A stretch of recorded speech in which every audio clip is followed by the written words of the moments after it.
Chosen one, why are your hands trembling right now? Why does your chest feel tight like something ancient just woke up inside you? Why did you stop scrolling? At this video, at this exact second of your life. Let me tell you something that's going to shatter everything you thought you knew about yourself. You didn't find this message.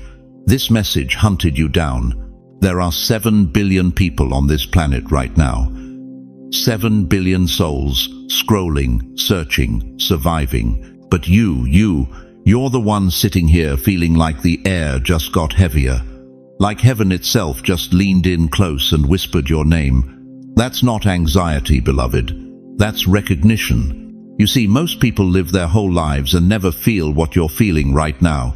They chase comfort, they build empires, they die surrounded by everything except purpose. But you've been carrying something your whole life that you couldn't name. A weight, a fire, a knowing that you were built for more than what this world offered you. You weren't scrolling, you were summoned.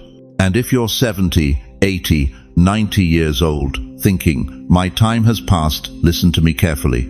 You've lived long enough to know that coincidence is too small a word for what's happening in your spirit right this second.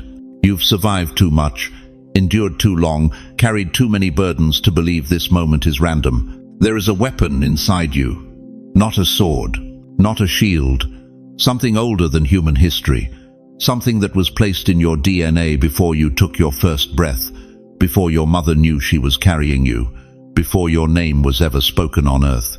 And tonight, I'm going to name it.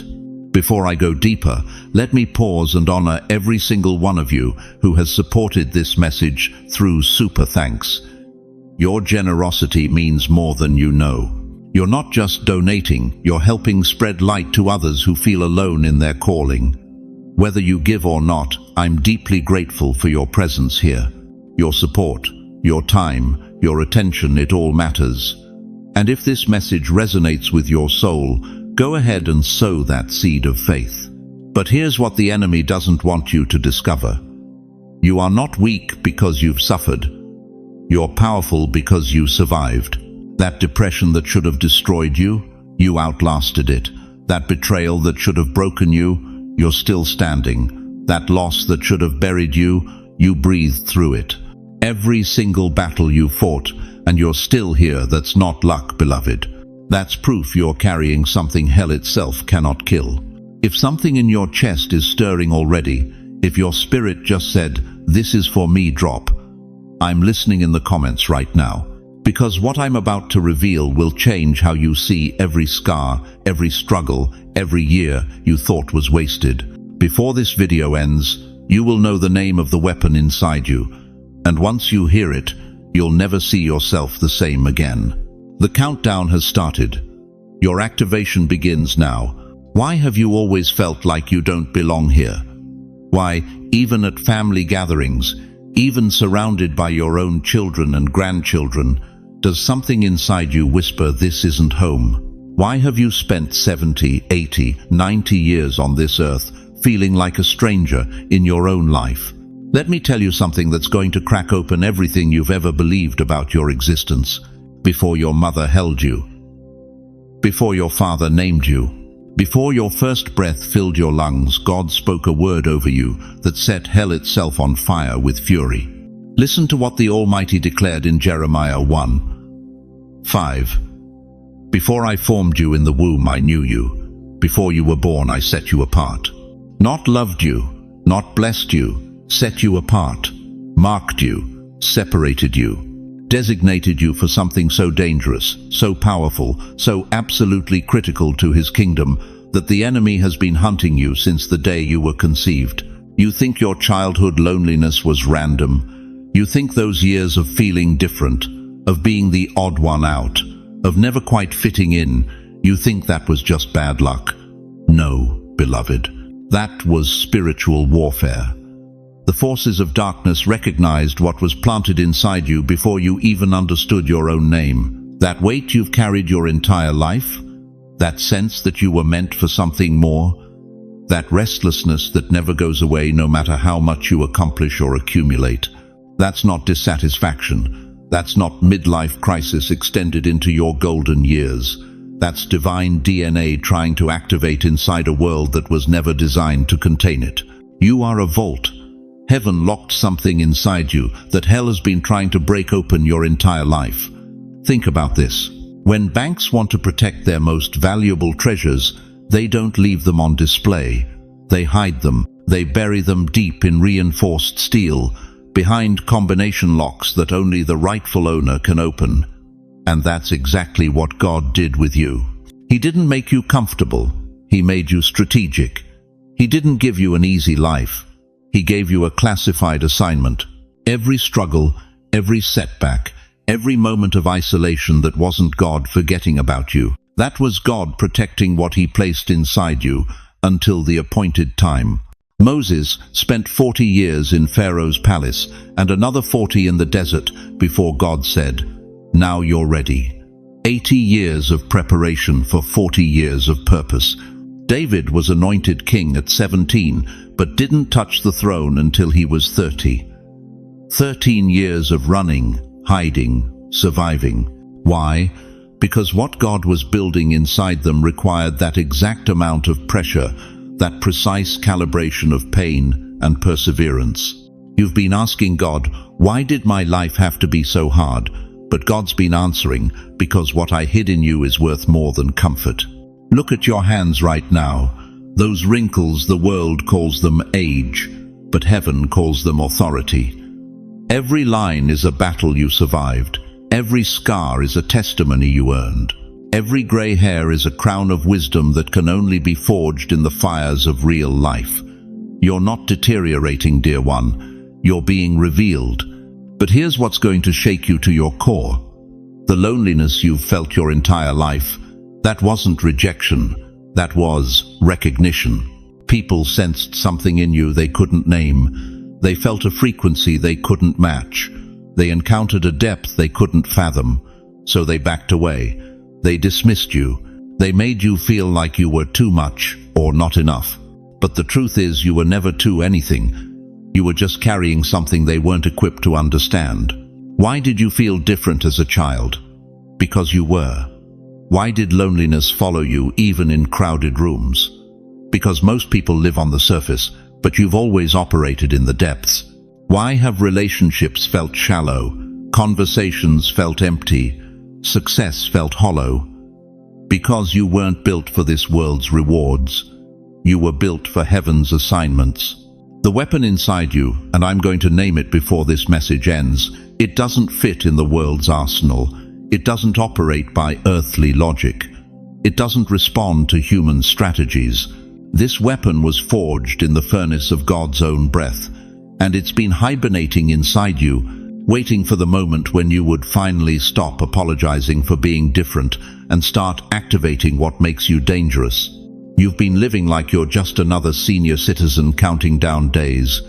But God's been watching you like a general watches his most valuable weapon, waiting for the perfect moment to deploy you. The battle over your life was never about what you did. It was about what you carry. Every attack on your health, spiritual warfare against your assignment.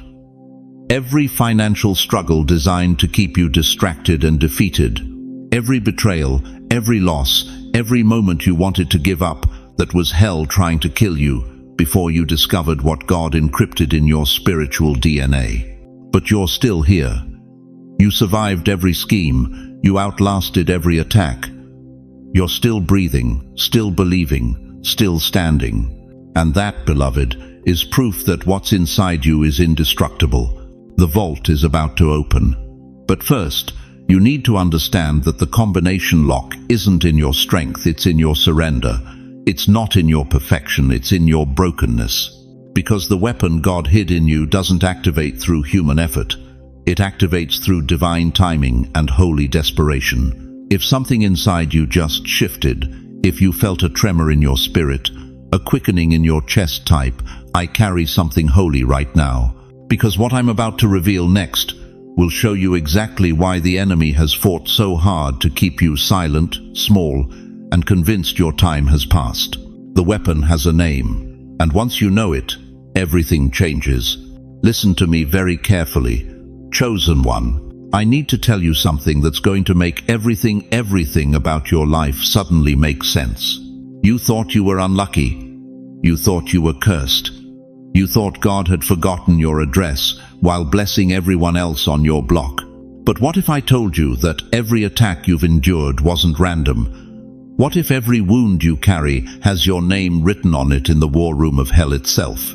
The enemy doesn't waste ammunition on empty targets. Think about this. Your neighbor down the street, same age, same generation, same era. They retired peacefully. Their kids call every Sunday. Their marriage lasted 50 years without a crack. Their health held up.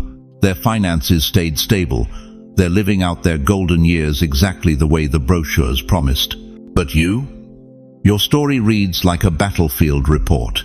Your children don't call anymore. Maybe they moved across the country and forgot the way home. Maybe they chose sides in a divorce that tore your family in half. Maybe addiction took them, or bitterness claimed them, or success made them too busy to remember where they came from. And you lie awake at 3 in the morning, wondering what you did wrong as a parent. Your spouse, the one who promised forever, they're gone now. Death took them too soon, or divorce destroyed what you thought was unbreakable. Either way, you've spent years sleeping on one side of a bed that used to hold 2 dreams, 2 heartbeats, 2 souls that swore nothing could separate them. Your bank account tells a horror story. That pension you counted on, gone. That savings you built for decades, wiped out in a market crash you couldn't control. That business you poured your life into, collapsed.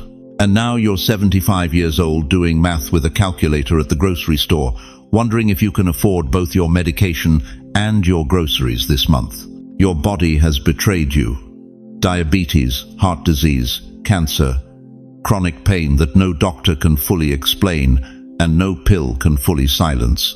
You've spent more time in waiting rooms than vacation spots, more money on copays than experiences, more energy managing symptoms than living life.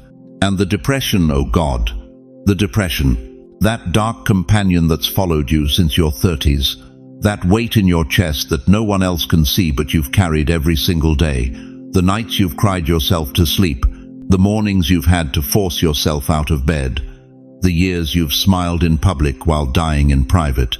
Why you? Why has your life been so much harder than theirs?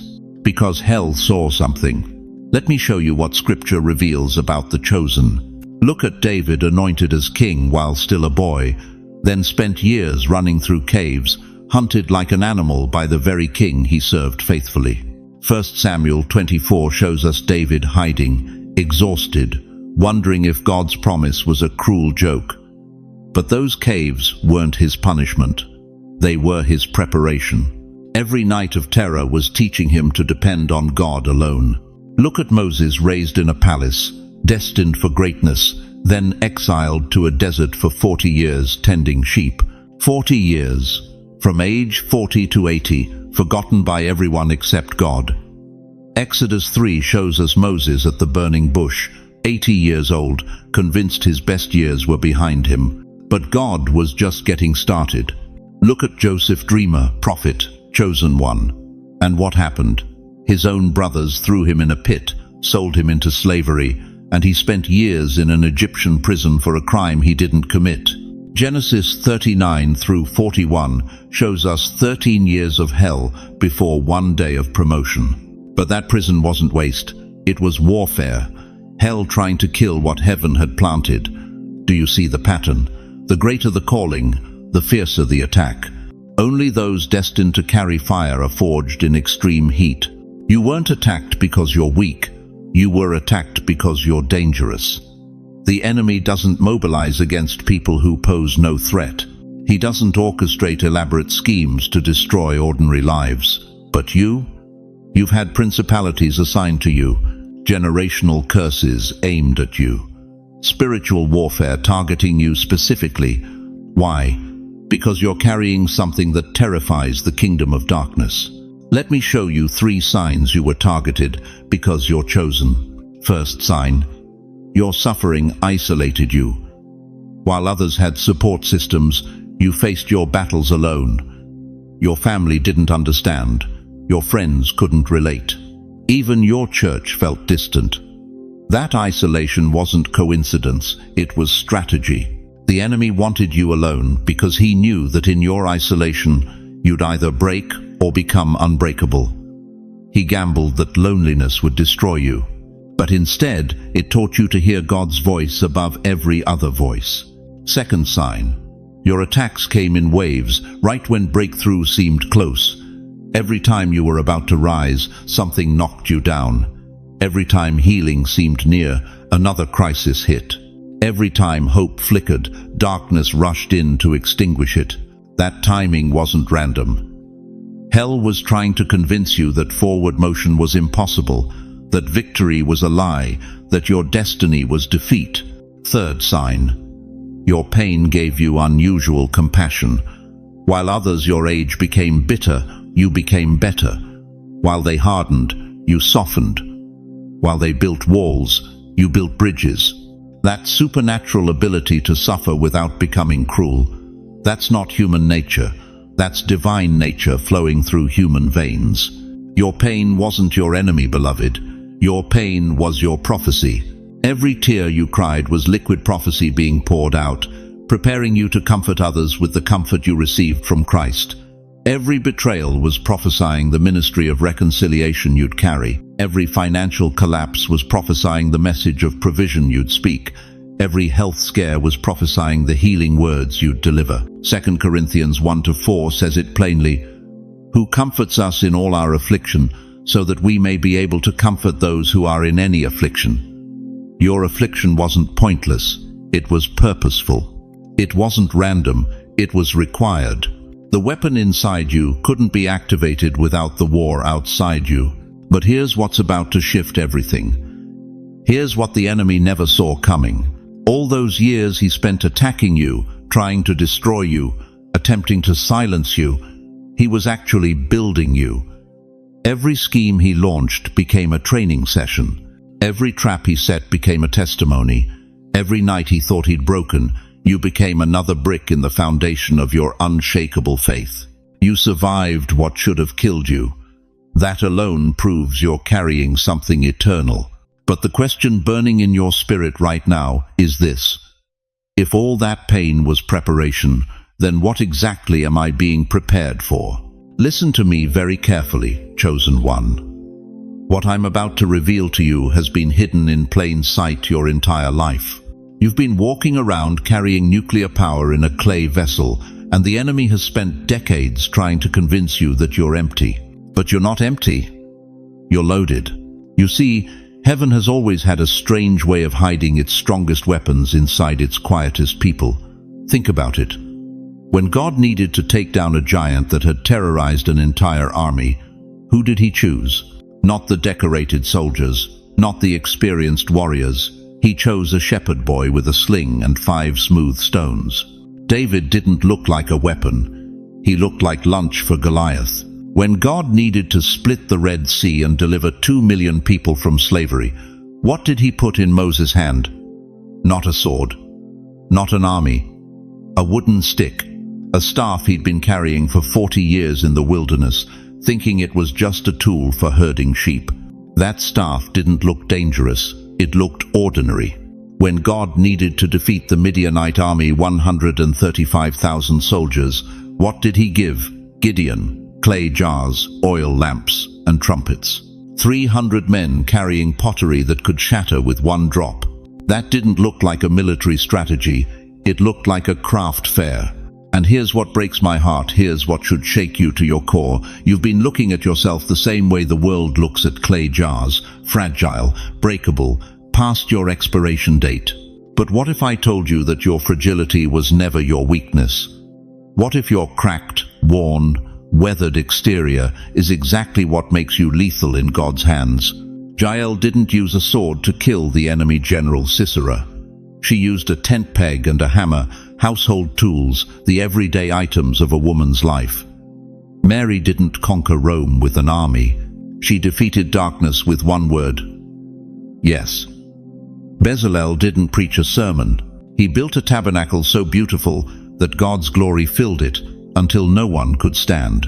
Do you see the pattern? God's weapons never look like weapons until they're activated.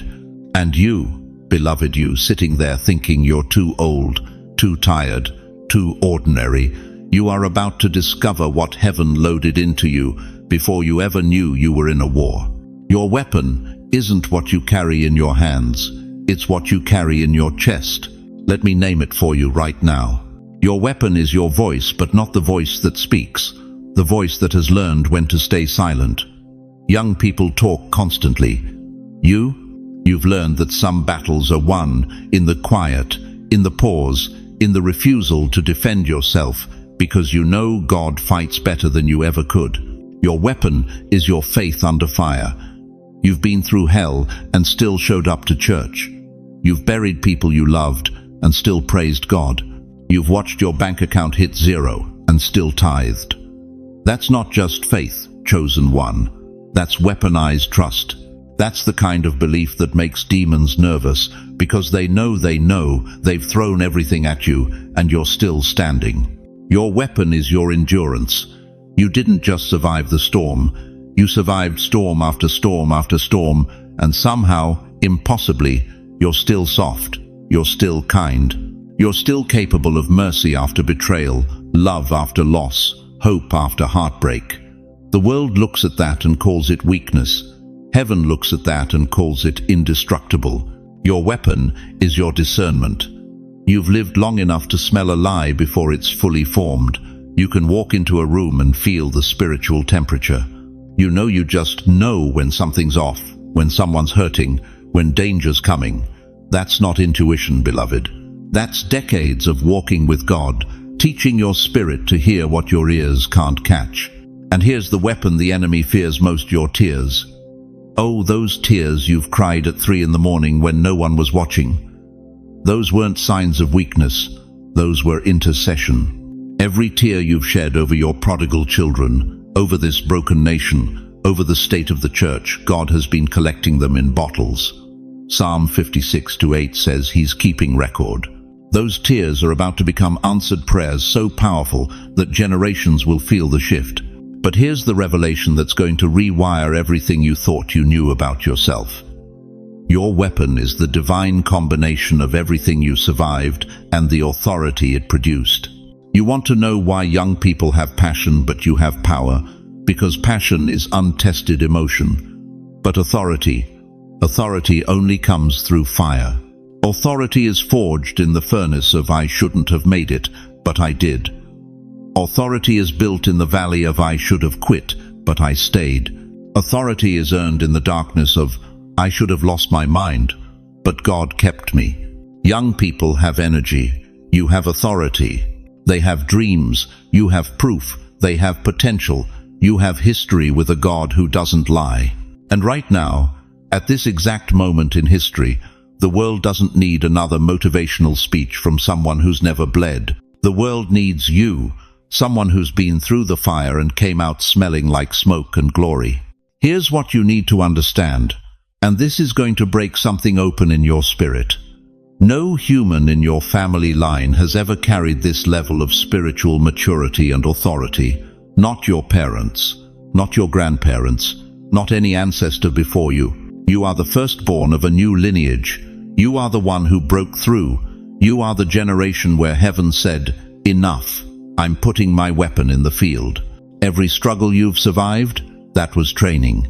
Every betrayal you've endured, that was refinement. Every loss you've grieved, that was preparation. God wasn't ignoring your pain. He was building your weapon. And now, right now, He's handing it to you and saying, "It's time to use what I gave you." If you feel the weight of this revelation settling on your shoulders, if something inside you just stood up for the first time in years, put it in the comments right now. I receive my weapon. Don't just read this, declare it. Because the moment you open your mouth and agree with heaven, hell loses its hold on your silence. You are not retired from battle, beloved. You've just been promoted to general. And what happens next will prove that the most dangerous people on earth are the ones who've been through hell and decided to come back carrying heaven. But there's something else you need to know. Something about why the enemy worked so hard to keep you quiet for so long. Now listen to me very carefully, chosen one, because what I'm about to teach you is the difference between carrying power and releasing it, between knowing you're anointed and actually walking in that anointing. You see, most believers spend their entire lives sitting on loaded weapons they never learned to fire. They die with their gift still wrapped in the box. They go to their graves carrying miracles they never birthed, deliverance they never spoke, authority they never wielded. But that's not going to be you. Not anymore. Because there are 4 keys, 4 divine activations that turn the weapon inside you from dormant to devastating. And every single one of them requires something this world has tried to strip from you. The courage to operate in the supernatural when everything around you screams natural. Step 1. Faith is the trigger. Here's what nobody told you about faith. It's not a feeling. It's not hope dressed up in Sunday clothes. Faith is the trigger mechanism of every spiritual weapon God has ever placed in human hands. Hebrews 11:1 says, "Faith is the substance of things hoped for, the evidence of things not seen." Substance, evidence. Those aren't emotional words, beloved. Those are material words. Faith isn't wishing. Faith is wielding. But here's where most people get it twisted. They think faith means begging God louder, praying longer, fasting harder. No. Your weapon activates the moment you stop begging and start believing. Think about David standing before Goliath, a teenage boy facing a 9-foot trained killer. Everyone around him saw impossibility.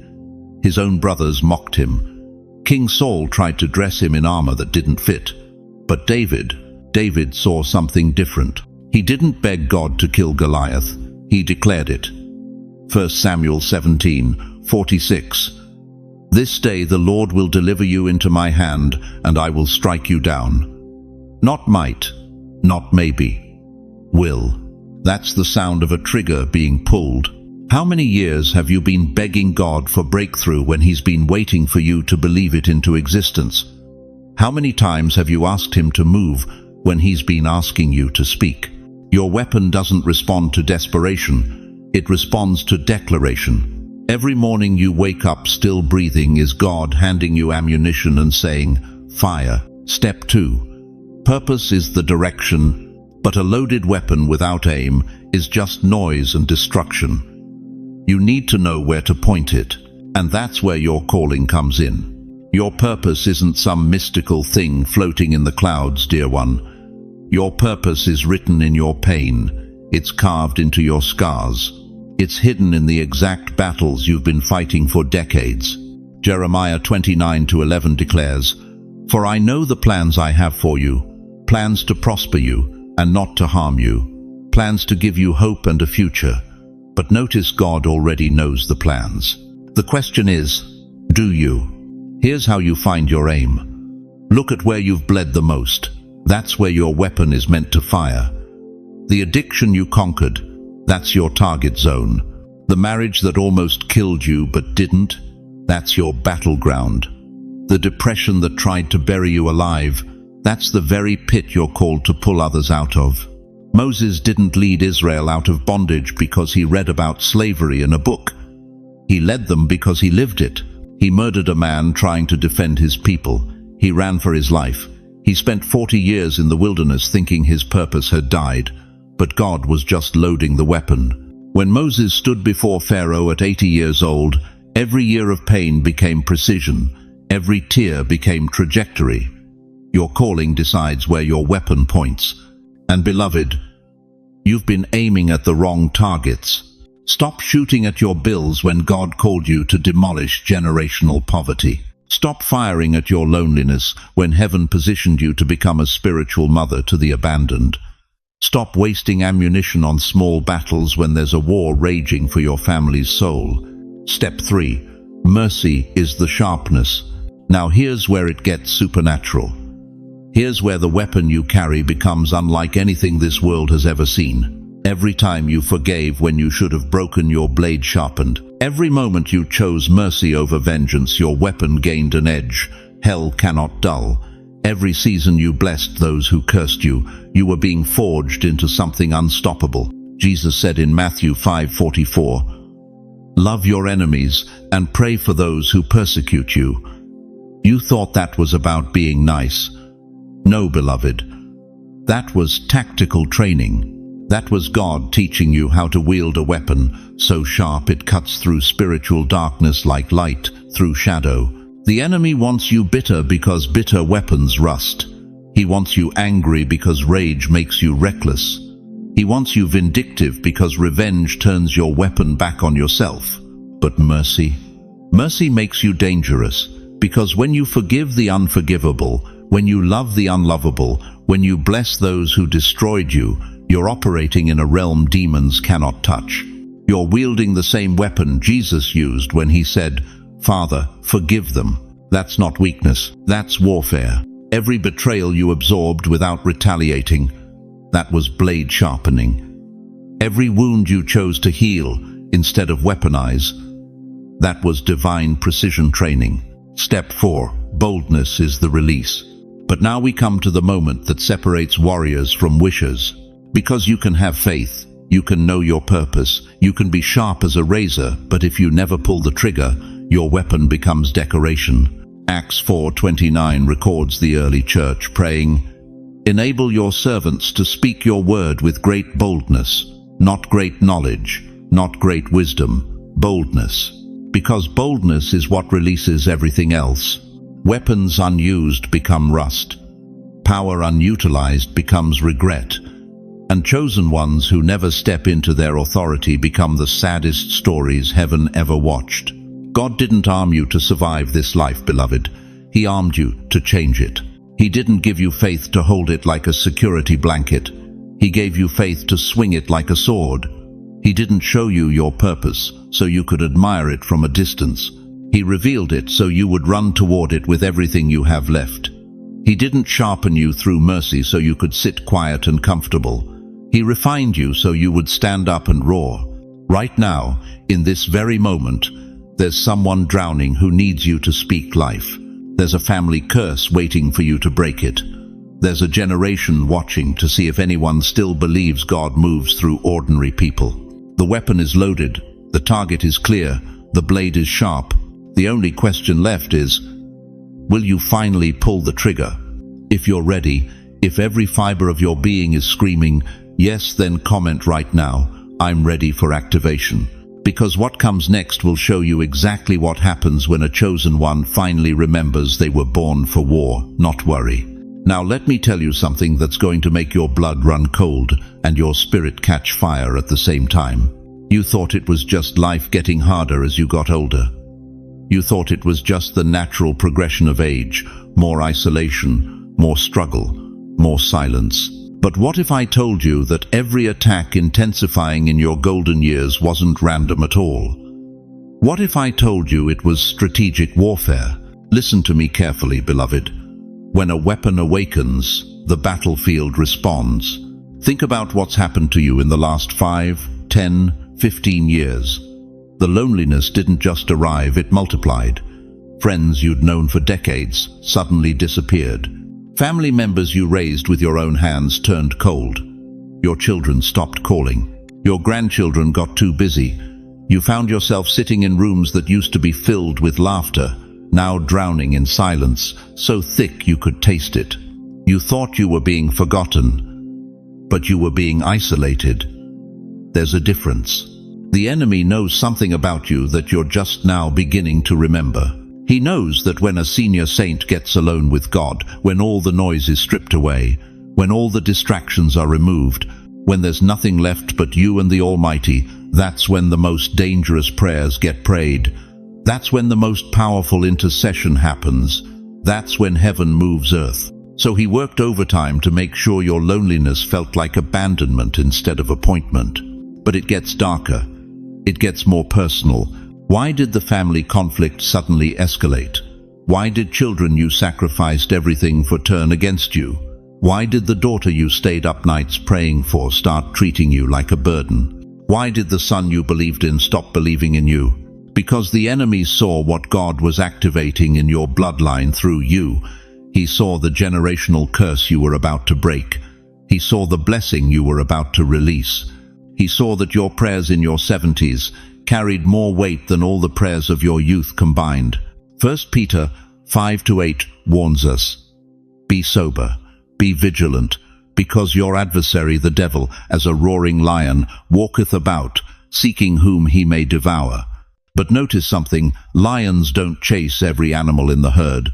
They target the ones that pose a threat. They isolate the strong ones. They attack the dangerous ones. You're not being attacked because you're weak, beloved.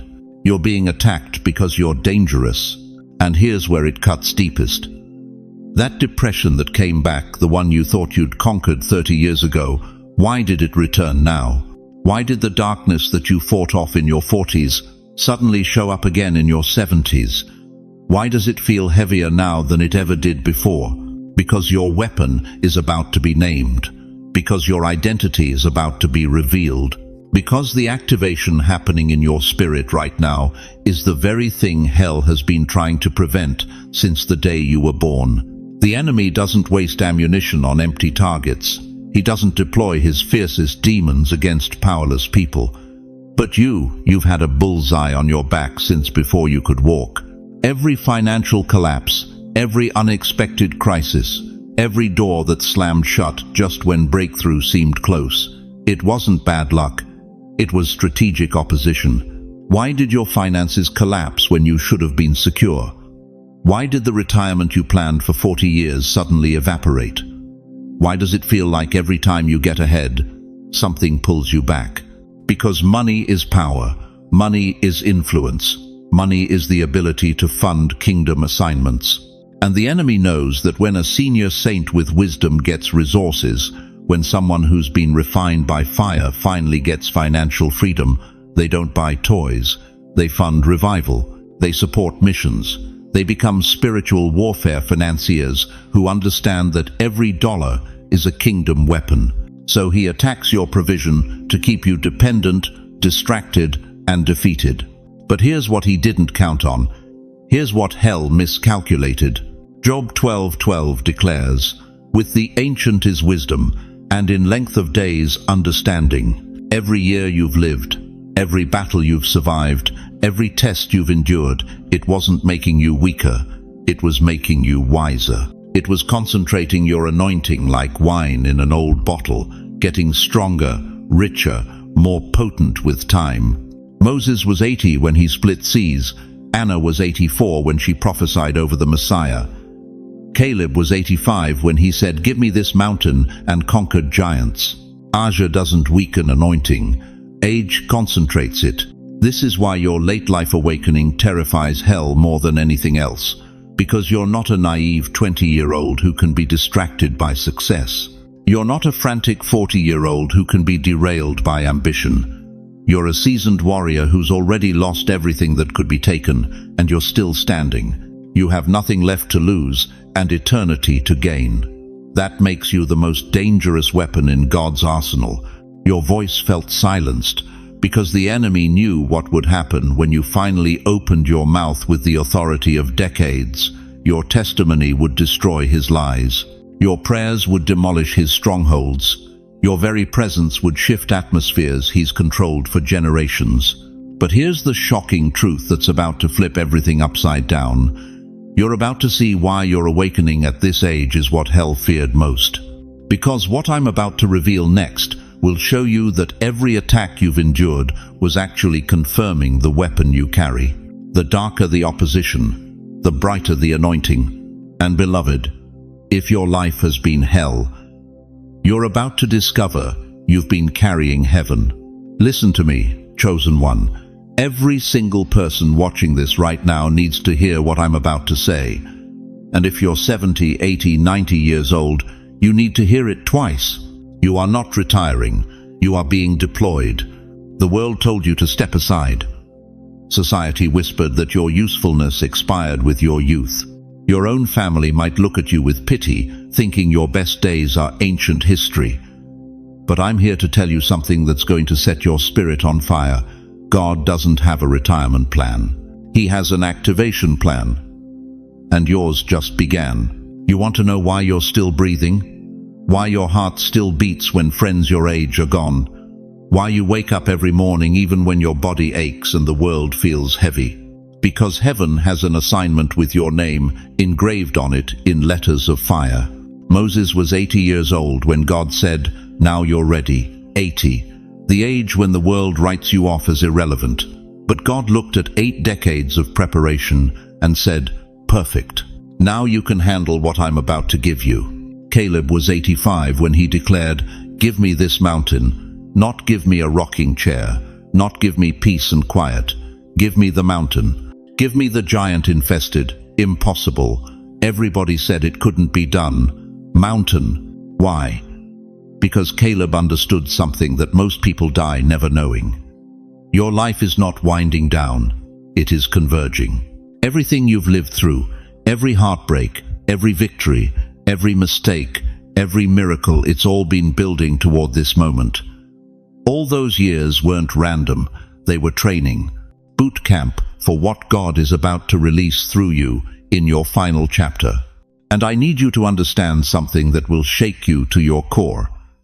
You carry 3 assignments that no one else on this planet can fulfill the way you can. First, the voice assignment. The younger generation is drowning. They're lost in a sea of information with zero wisdom. They're chasing success but starving for significance. They have technology in their hands but emptiness in their souls. And they need you. Not your advice, not your opinions, your voice. Proverbs 16:31 says, "Gray hair is a crown of glory. It is gained in a righteous life." That gray hair isn't a sign you're done. It's a crown announcing you've earned the right to speak. You've walked through fires they're just now feeling the heat from. You've survived storms they think will kill them. When you speak life into a 25-year-old drowning in anxiety, something shifts. When you tell your story to a 30-year-old contemplating giving up, hope reignites. Your voice carries weight because it's been tested by time. But here's the urgent truth.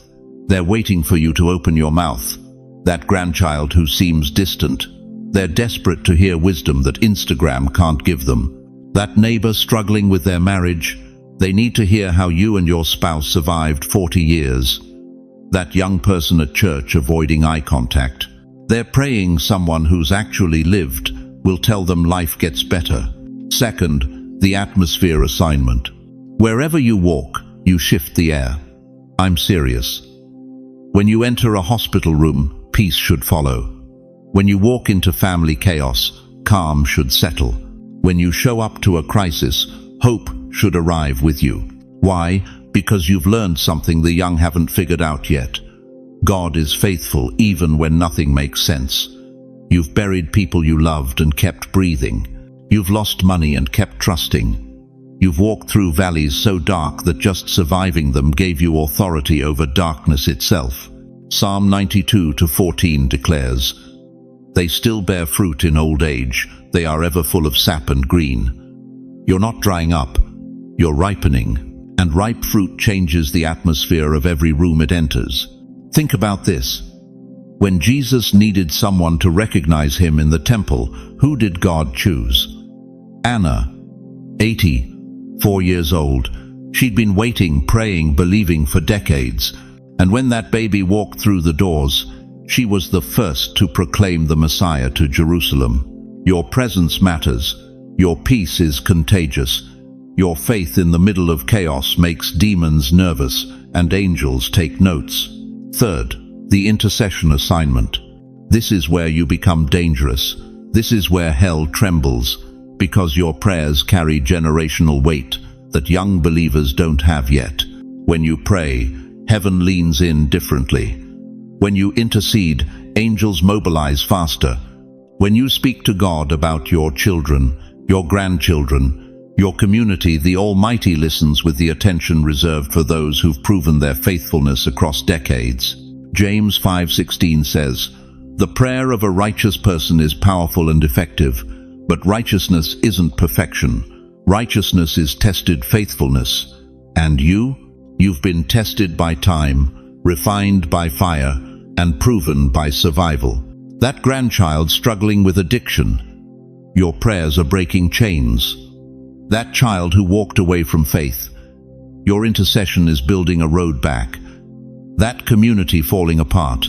Your prayers are holding back judgment and releasing mercy. You think you're just an old person praying in your living room. No, you're a spiritual warrior standing in the gap between heaven and earth, and your prayers are rewriting destinies. But here's the urgency burning in my spirit right now. Time is shorter than you think. Not your time, Earth's time. The harvest is ready. The laborers are few. And God needs his most seasoned warriors on the field. Now. You don't have another decade to think about it. You don't have 5 more years to get ready. Your assignment is active. Right now. This moment. This day. So I'm asking you right here, right now, to make a decision that will echo through eternity. Declare out loud. I step into my assignment. Say it like you mean it. Say it like heaven is listening. Say it like your grandchildren's futures depend on it. Because they do. And write it in the comments. I step into my assignment.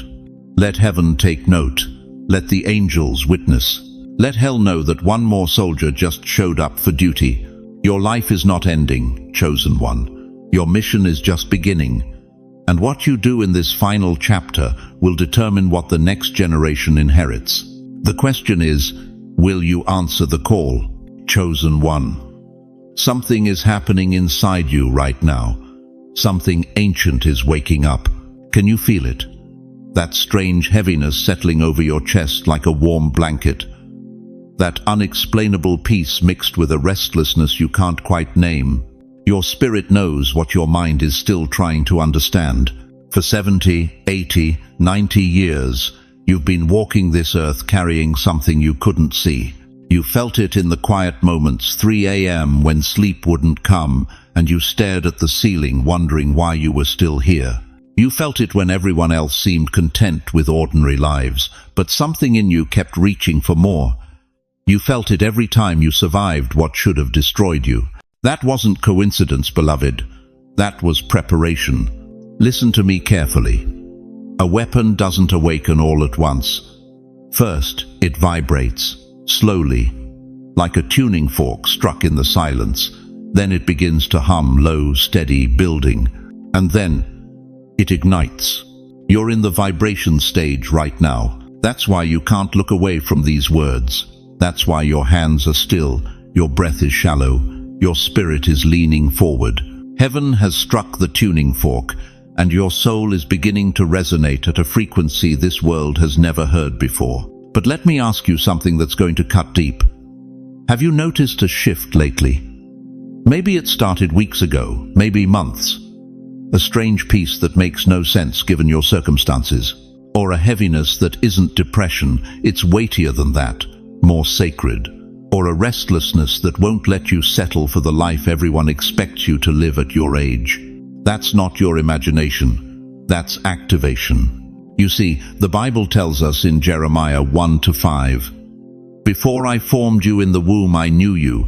Before you were born I set you apart." Set apart. Not just loved, not just blessed.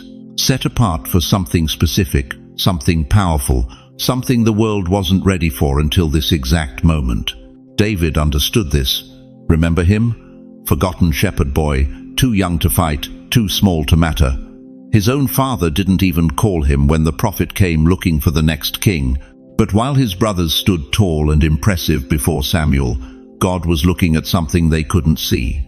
1 Samuel 16-7 says, "The Lord does not look at the things people look at. People look at the outward appearance, but the Lord looks at the heart." David had been carrying the heart of a king his entire childhood, but it didn't activate until the moment Samuel poured that oil over his head. One moment he was nobody.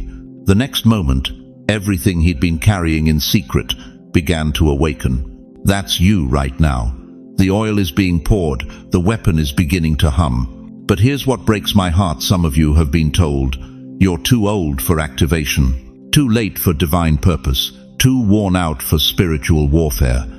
They've convinced you that at 75, at 82, at 90 years old, God is finished writing your story. That is a lie from the pit of hell. Moses was 80 when the burning bush called his name. 80 years old, and God said, Now you're ready. Now you understand suffering enough to lead my people out of bondage. Abraham was 99 when God renewed his covenant. 99. Anna the prophetess was 84 when she recognized the Messiah in the temple. 84 years of waiting, praying, believing, and she was the first to proclaim salvation to Jerusalem. Your age isn't your limitation. It's your qualification. Every year you've lived, every battle you've survived, every tear you've cried in secret, it's been building something inside you that younger generations simply don't have. Authority, wisdom, unshakable faith that comes only from walking with God through decades of fire. And now, right now, that authority is beginning to vibrate. Think about Gideon. The angel appeared to him and said, "The Lord is with you, mighty warrior."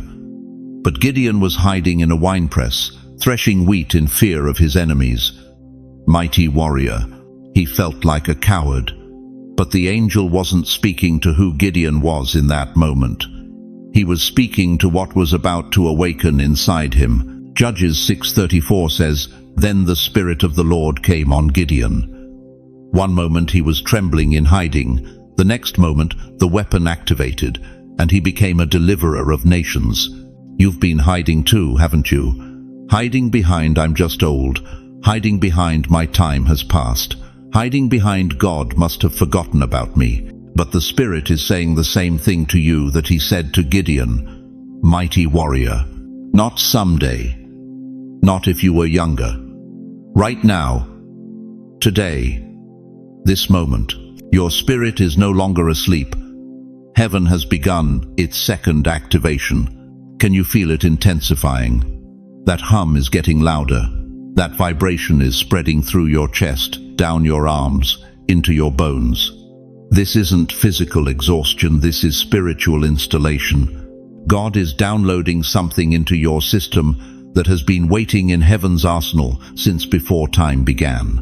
Every season of suffering you endured, that was the weapon being forged. Every moment of isolation you survived, that was the weapon being sharpened. Every night you cried out to God and heard only silence, that was the weapon being calibrated for precision. You weren't being punished, beloved. You were being armed, and the enemy knows it. That's why the attacks have been so vicious lately. That's why doubt has been screaming louder. That's why just when you thought you were getting clarity, confusion tried to flood back in. Hell recognizes the sound of heaven's weapons powering up, and it's terrified of what happens when you fully realize what you're carrying. But it's too late for the enemy to stop this. The activation has already begun. The ancient weapon is waking up, and once it fully ignites, everything changes. If your spirit knows this is true, if something deep inside you is confirming every word I'm speaking, type, "I feel it" in the comments right now. Let heaven see that you're not running from this awakening. You're running toward it. Because what I'm about to reveal next will explain exactly what this weapon is, why you're the only generation that can carry it, and what happens when it reaches full power. Listen to me, beloved. I need you to go back with me for just a moment. Back to that night. You know the one I'm talking about. That night when the house felt too big, too quiet, too empty. When you sat at the kitchen table at 2 a.m. with your cold coffee, staring at the chair where they used to sit. Maybe it was 3 months after the funeral. Maybe it was 3 years. Time doesn't heal that kind of empty, does it? You'd give anything to hear their voice one more time, to feel their hand in yours, to not wake up alone in a bed that used to hold 2 heartbeats. And the silence in that house? It wasn't just quiet. It was accusing, whispering things like, "This is how you'll die. Alone. Forgotten. A burden nobody wants to visit." Your children? They have lives now. Busy lives. Important lives. You understand, you really do. But understanding doesn't make Thanksgiving dinner any less devastating when they cancel again. It doesn't make your birthday any less painful when the phone doesn't ring. It doesn't make Sunday afternoons any less crushing when you're the only one sitting in a pew who goes home to an empty house. Society told you that your golden years would be golden, but they didn't tell you about the invisible part. How you'd walk through a crowded grocery store and not one person would make eye contact. How doctors would talk over you like you're not even there. How the world would move faster and louder while you moved slower and quieter until you started wondering if you'd become a ghost in your own life. Tell me the truth right now, and I mean the deepest truth. How many nights have you whispered into the darkness, "God, did you forget about me? Did I do something wrong? Why does it feel like even heaven stopped listening?" But here's what I need you to hear with every fiber of your being. Here's the truth that's going to shatter the lie of abandonment that's been suffocating your soul. You were never alone. Not in that kitchen at 2 a.m. when the grief was so heavy you couldn't breathe. Not in that hospital room when the test results came back and nobody was sitting in the chair beside you. Not in that moment when you had to bury the love of your life and walk away from that grave by yourself. You were not alone in the kitchen. You were not alone in the grief. You were not alone in the storm. Every chosen one walks with an invisible companion, the one who promised in Hebrews 13:5, "I will never leave you nor forsake you." Not sometimes, not when you're good enough, not when you're strong enough. Never. That word in the original Greek is emphatic. It means absolutely never, under no circumstances, not ever. But I know what you're thinking. If he was there, why did it hurt so much? If he never left, why did I feel so alone? Because, beloved, what you were feeling wasn't his absence, it was his refinement. Think about Elijah. 1 Kings 19 tells us he ran into the wilderness, sat under a broom tree, and literally prayed to die. "I have had enough, Lord. Take my life." This is a man who had just called fire down from heaven, a prophet of the Most High God, and he wanted to die alone in the desert. But look at verse 5. Then he lay down under the bush and fell asleep. All at once an angel touched him and said, "Get up and eat." God didn't rebuke him. God fed him. God let him rest. God sent an angel to touch him in his deepest despair. You think you've been alone? God has been sending angels to sustain you through every dark night. Every morning you woke up when you didn't want to, that was an angel's touch.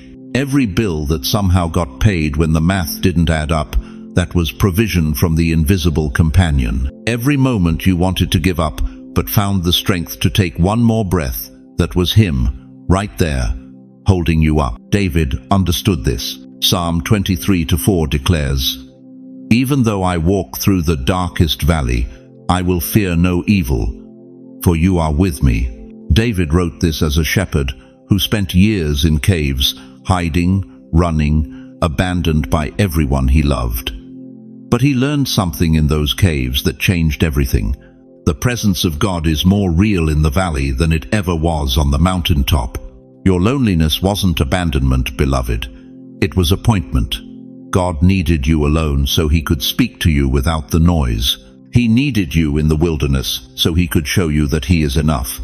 He needed you in the valley so the weapon inside you could be forged in a fire hot enough to make it unbreakable. Listen to what Isaiah 43:2 promises. "When you pass through the waters, I will be with you. And when you pass through the rivers, they will not sweep over you. When you walk through the fire, you will not be burned." Notice it doesn't say if you pass through waters. It says when.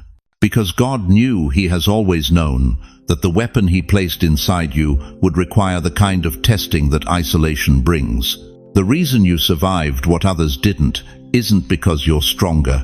It's because someone was preserving the weapon inside you. Every night you cried yourself to sleep, he was there collecting your tears in his bottle. Every morning you forced yourself out of bed when depression said, "Stay down." He was there breathing strength into your lungs. Every time you thought you couldn't go on, he was there whispering, "Just one more day. I'm not finished with you yet." You were not alone in the midnight hour when your heart was breaking. You were not alone in the doctor's office when the diagnosis tried to steal your hope. You were not alone at the graveside when you had to say goodbye to the only person who really understood you. The invisible companion who walked with you through every single valley is now revealing himself through your awakening. And he's about to show you that every tear you cried, every night you endured, every moment you survived, it wasn't wasted suffering. It was strategic preparation. Because the weapon inside you isn't just for you. It's for every other person sitting in their kitchen at 2 a.m., wondering if God remembers their name. If the lie of abandonment has been choking the life out of your spirit, I need you to do something right now. Write these 4 words in the comments. He never left me. Not as a hope, not as a wish, as a declaration. As a prophetic statement that shatters every demonic whisper that said you were forgotten. Because, beloved, the companion who never left you is about to reveal why he kept you alive when giving up would have been easier. And what he's about to show you will prove that every lonely night was actually preparing you for your most powerful dawn. Listen to me, beloved. The world has been lying to you about your age since the day you turned 65. They told you to retire, to step aside, to make room for younger, stronger, faster voices. They handed you a gold watch and whispered, "Your time is over." They put you in a category called senior citizen and expected you to fade quietly into bingo halls and early bird specials. But what if I told you that every single year you've lived, every gray hair on your head, every wrinkle carved into your face by decades of survival, what if all of that wasn't decline? What if it was weaponization? You are not getting older, chosen one. You are getting dangerous. Think about this. When a storm tears through a forest, which trees survive? The saplings, the young ones with shallow roots and flexible branches? No, they snap like toothpicks. It's the ancient oaks that stand. The ones with roots so deep they've tasted water from aquifers 100 feet down. The ones that have weathered 50 winters, 1,000 storms, and are still drinking from the earth when everything else is kindling. You are that tree. While the young are still figuring out who they are, you know. While they're chasing trends and building platforms, you've built character. While they're searching for purpose, you've survived purposes that almost killed you. Depression that should have destroyed you. Betrayals that should have buried you. Losses that should have left you catatonic in a psychiatric ward. But you're still here. That's not luck. That's proof that you carry something the enemy cannot kill. Now let me tell you why hell is terrified of senior saints like you. It's not because you're perfect.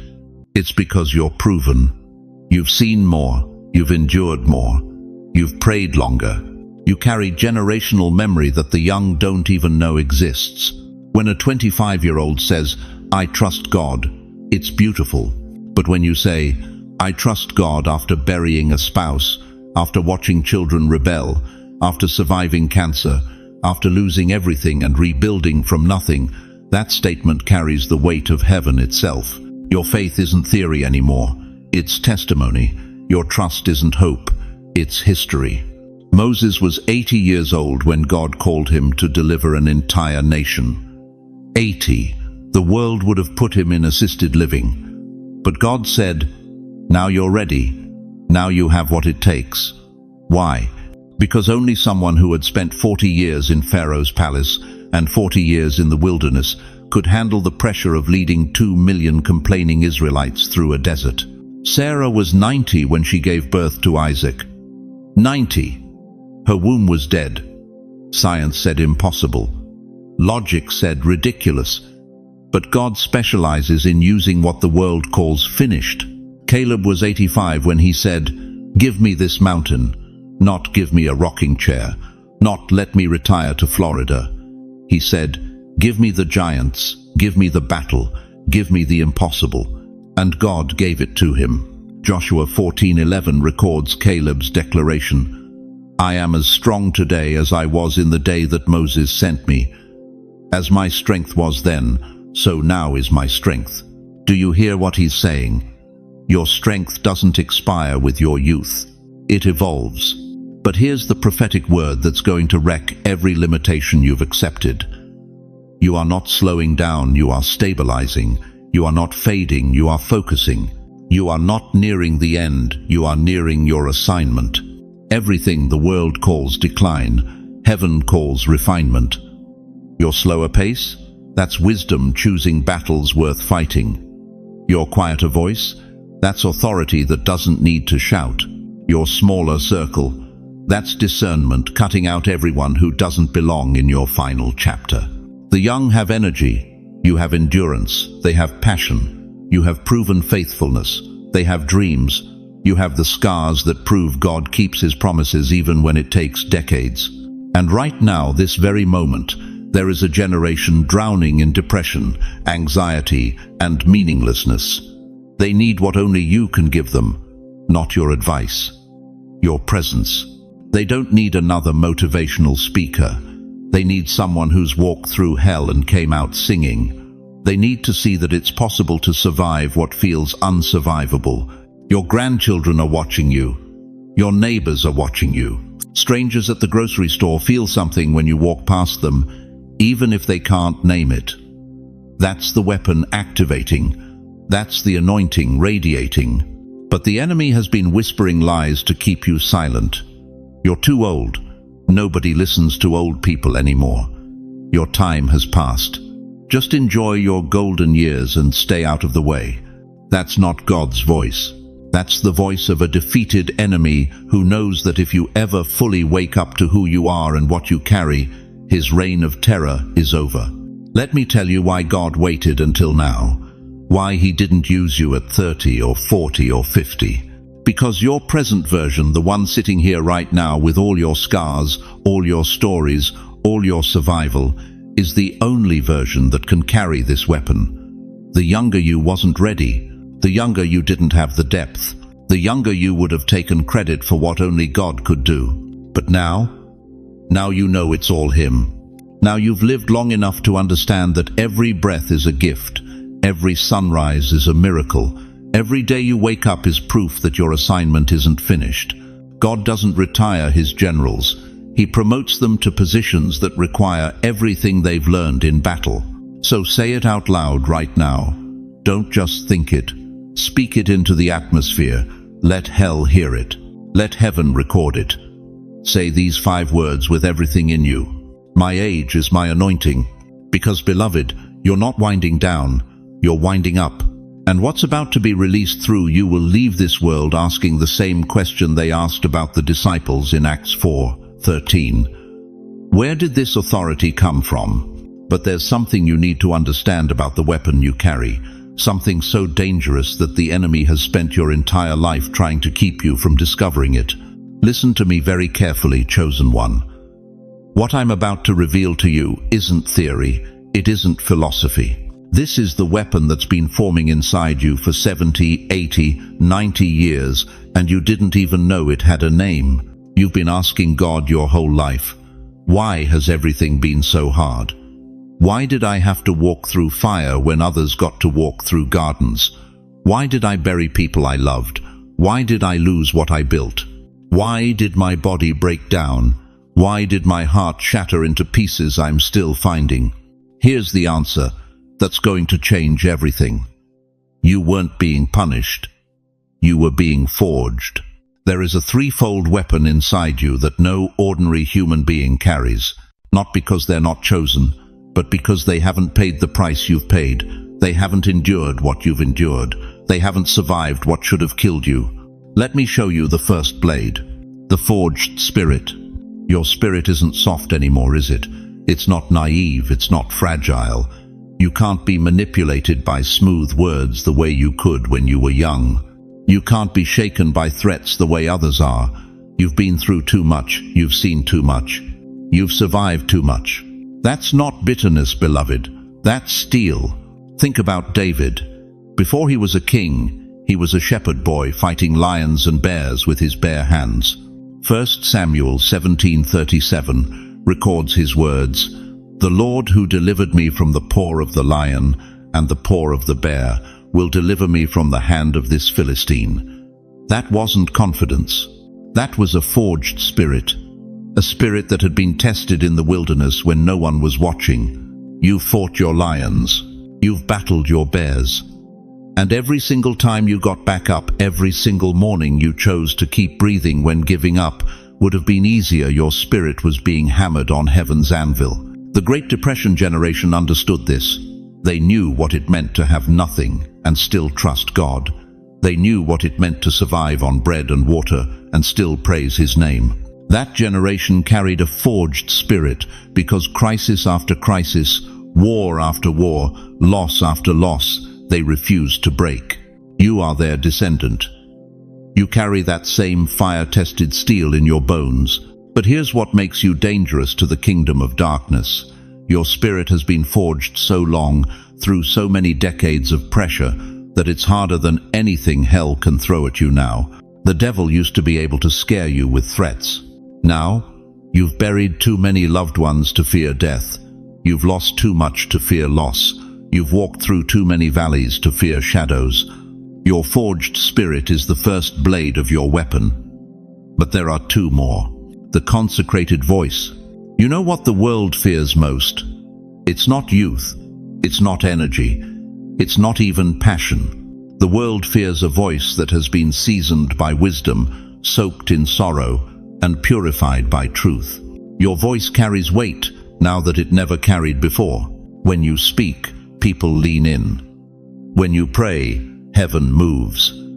When you declare truth, lies scatter like roaches when the light comes on. Why? Because you've earned the right to speak. Moses was 80 years old when God gave him the voice that would shake Pharaoh's throne. 80.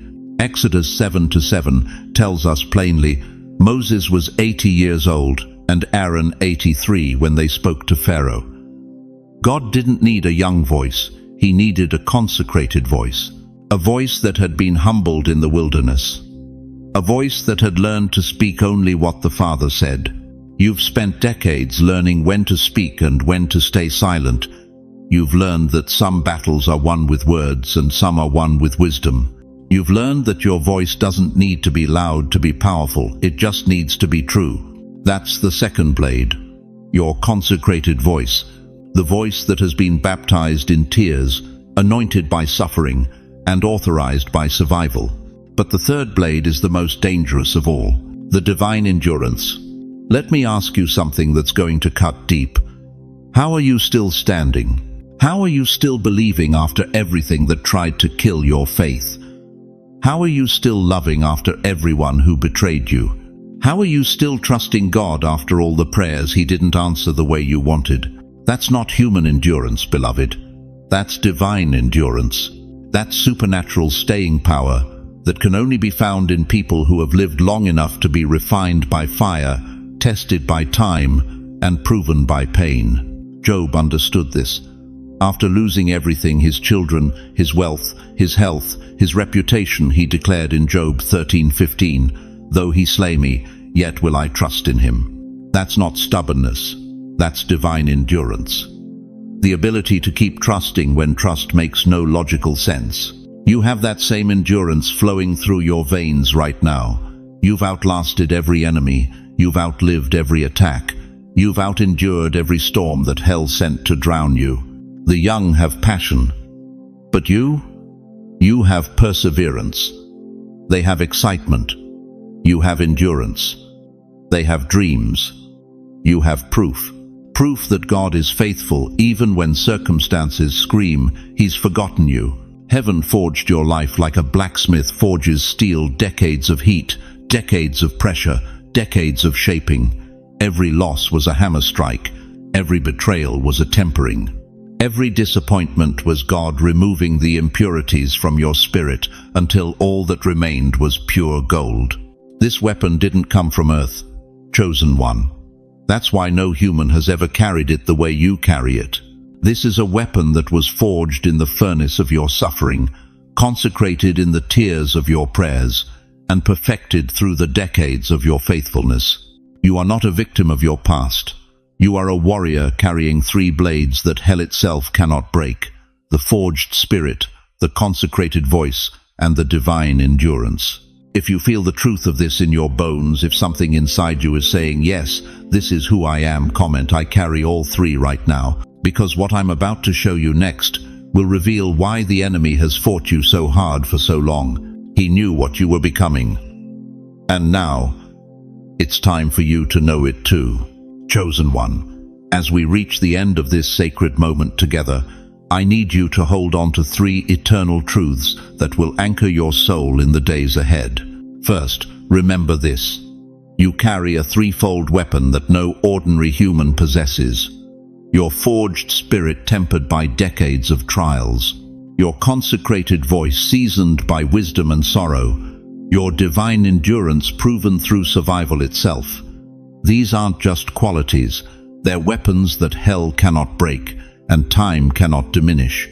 Second, you are not weak because you've suffered, you are powerful because you survived.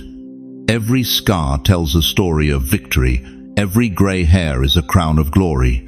Every year you've lived has added weight to your spiritual authority. Third, the weapon inside you is fully awakened now. What was dormant for decades is alive. What was hidden is being revealed. What the enemy tried to destroy has become your greatest strength. But here's what I need you to know with absolute certainty. You are not walking this path alone. The same God who forged you in the fire is walking with you through every battle still to come. He hasn't brought you this far to abandon you now. Romans 8:31 reminds us, if God is for us, who can be against us? Not who might be, who can be. The answer is no one. And beyond God's presence, you have this community, right here. Thousands of chosen ones just like you, carrying the same weapon, fighting the same battles, believing the same promises. We are your tribe. We see you, we understand you, and we will stand with you in prayer. So let me ask you this final question, and let it sink deep into your spirit. Now that you know what you carry, how will you wield it? Before I release you, let me place my hand on your shoulder through these words and pray over your life with the authority of someone who has walked with God through fire. Heavenly Father, I lift up every precious soul who has stayed with me until this moment. Lord, you see them, not just their struggles but their strength, not just their pain but their power, not just their age but their anointing. God, I pray that you would breathe fresh fire into their forged spirits right now. Where the enemy has whispered, "You're finished," let your voice thunder, "You're just beginning." Where they feel weak, remind them that your strength is made perfect in weakness. Where they feel forgotten, show them their names are engraved on your palms. Father, activate their consecrated voices. Let every word they speak carry the weight of heaven's authority. Let their prayers shake kingdoms. Let their declarations break chains. Let their wisdom guide the lost and comfort the broken. And Lord, multiply their divine endurance. Give them strength for today and bright hope for tomorrow. Let them outlast every attack, outlive every enemy, and out-endure every storm until they see your promises fulfilled. Bless their families, their finances, their health, their hearts. Open doors no man can shut. Provide what they need before they ask. Surround them with people who recognize the weapon they carry. Most of all, Father, let them feel your presence right now. Let them know beyond any doubt that they are loved, they are chosen, they are equipped, and they are never, ever alone. In Jesus' mighty name, Amen. Now, beloved, I want to hear from you.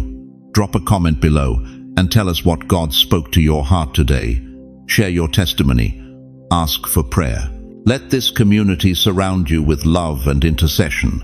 And please, if this message awakens something in your spirit, share it with someone who needs to hear it. Someone who feels too old, too broken, too forgotten.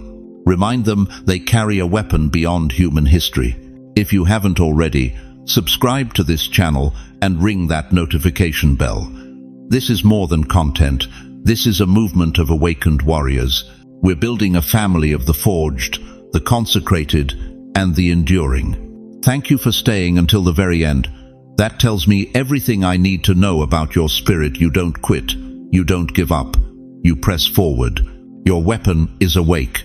Now go and wield it with the authority of heaven itself. Until we meet again, walk in power, walk in purpose, Walk in the unshakable knowledge that you are a chosen weapon in the hands of the Almighty God.